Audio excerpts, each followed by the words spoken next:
varjud pikad, komistan läbi murdehaava. maa on külm, kruus lõikab sügavalt jalge all.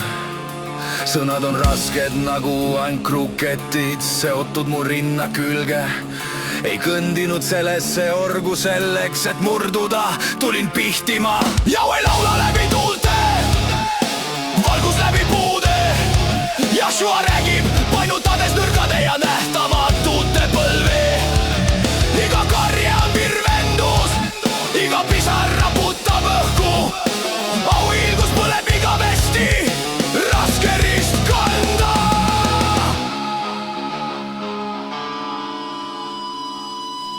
läbi olippuude alade väänduvad maaveenid, kaja iidselt kivilt sosinad püsivad. viinapuu haagib kavatsusega, eesmärk tõmbab keelt. ta palvetab valjult minu eest, meie eest, ühel meelel. tõsta need käed, rakus ja toored jööd nahal. pese inimese plekk selles sõjas, mis on sügaval sees. sööd mu kurgus, hääl mureneb, kuid ei alistu. sõna tühjusesse, kuni jumalikud käed haaravad kinni. joes ära läbi udu, lõva läbi tormi. Joshua seisab kindlalt moonutatud maailmas. tulejooned põletavad vabaks selle, mis on kinni hoitud. auhiilgus suurendab oma märgi, rajalt tagasi teed ei ole.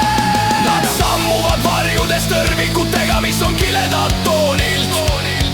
reetmine murendab öö, kus süütus rändas. tema nimi on kirjutatud pattudes kulunud tolmustele radadele. vangistab südame, tema astub ette, valub pikki rada.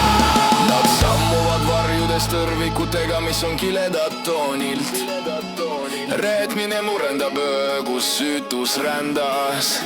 tema nimi on kirjutatud pattudes kulunud tolmustele radadele. vangistab südame,